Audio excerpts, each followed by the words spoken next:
שלום וברכה מוריי ורבותיי, בהמשך לפנייתם של צופינו הצעירים, האלו שנמצאים בתחילת דרכם, ישנה בעיה קבועה לכל צעיר, בין בדור הזה ובין בדור הקודם. כלומר, גם המבוגרים של הדור הזה, שהם הצעירים של הדור הקודם, עברו את אותה בעיה. והבעיה היא כדלהלן. מגיע בחור צעיר לאבא שלו, לדוד שלו, למורה שלו, לרב שלו, ולא משנה למי, שהתחיל את חייו כבר בדור הקודם.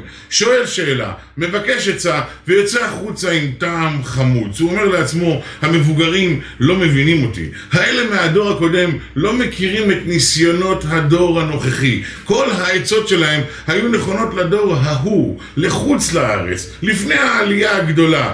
כאן אין שום קשר בין התובנה לבין המציאות, וכאן נמצא מכשול חמור. מה שעבר עליך בתור צעיר זה בדיוק מה שעבר על אבא שלך בתור צעיר, אבל בדיוק מה שעבר על סבך בתור ילד קטן. הניסיונות הן אותן ניסיונות, המרץ הוא אותו מרץ, והרצון להפוך את העולם בצדק ושלא בצדק הוא בדיוק אותו רצון. ההבדל היחיד הוא התנאים. התנאים השתנו, הכלים השתנו, הטכנולוגיה השתנתה ועוד כל מיני שטויות שהפכו את חיינו לשונים אך ורק מצד הקוסמטיקה של החיים. אולם בתוכם החיים הם אותם חיים והתובנות הן אותן תובנות. גם אם קשה לך מאוד, קח את עצתם של המבוגרים, קח את תוכחת המוסר של אבא ושל סבא ותן להם צ'אנס. תנסה ללכת בדרך הזו ותראה ששם תהיה ההצלחה הגדולה.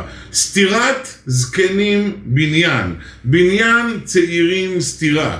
גם אם אומרים לך הזקנים, בני הדור הקודם תהרוס, תדע לך שההרס הזה הוא בעצם בנייה.